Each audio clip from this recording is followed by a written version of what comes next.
ये वीडियो जारी करी है यूक्रेन की सेना ने, जिसमें आप देख सकते हैं यूक्रेन का एक ड्रोन रूस के एयर डिफेंस सिस्टम की तरफ बढ़ रहा है और करीब जाकर वो इससे टकराता है और इस पूरे एयर डिफेंस सिस्टम को तबाह कर देता है।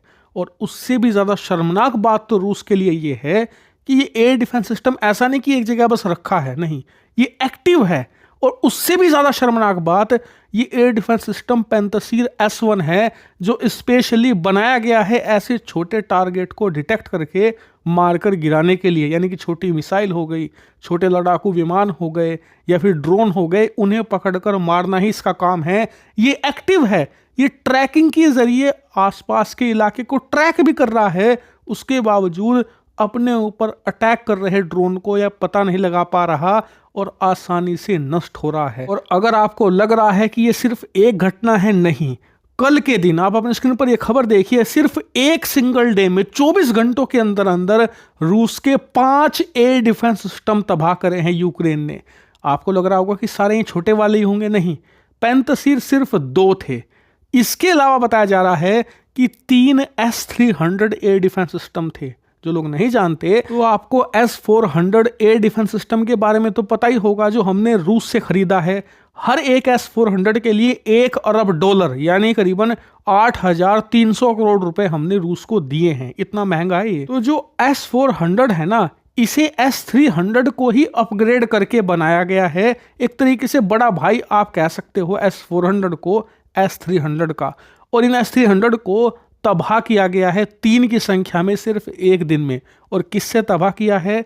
छोटे छोटे ड्रोन, छोटी छोटी मिसाइलों के जरिए, जो कि 30-30, 40-40 साल पुरानी ATACM मिसाइलें हैं, उन्हें तक नहीं पकड़ पा रहे। और रूसी वायुसेना के लिए, रूस के एयर डिफेंस सिस्टम के लिए ये सबसे शर्मसार कर देने वाला दिन है। और यकीन मानिए दुनिया भर में मजाक उड़ा रहे हैं रूस के दुश्मन ही नहीं, रूस के साथी देश भी इनके हथियारों का, कि रूस के जो हथियारों की क्वालिटी है वो कितने तेजी से नीचे गिर रही है। यकीन मानिए एज अ इंडियन हमें इससे खुश होना चाहिए। आप कहोगे कि यार कैसी बात कर रहे हो, खुश क्यों होना चाहिए? रूस हमारा साथी देश है, इसके हथियार खराब हो रहे हैं लगातार और हमें खुश होना चाहिए। तो हाँ, ऐसा इसलिए क्योंकि दुनिया में बहुत सारे ऐसे देश हैं जो कि अमेरिकी या पश्चिमी देशों से दुश्मनी रखते हैं, उनके हथियार नहीं खरीदते। तो ऐसे में उनके पास ऑप्शन क्या है? या तो वो रूस के पास जाएंगे या चीन के पास। चीन के पास इसलिए नहीं जाते क्योंकि हथियारों की क्वालिटी बहुत घटिया है। फिर वे जाते किसके पास है? रूस से हथियार खरीदते हैं, भले पुराने हैं लेकिन वो उससे खरीदते हैं क्योंकि उन्हें पता है कि उनकी क्वालिटी चीन वालों से थोड़ी बेहतर है। लेकिन जिस प्रकार से रूसी हथियार परफॉर्म कर रहे हैं यूक्रेन के युद्ध में, उसे दुनिया के बाकी देश भी ध्यान से देख रहे हैं और वो रूसी हथियारों को अब खरीदने से पहले एक बार सोचेंगे जरूर। और उसी में भारत अपना कब्जा जमा सकता है।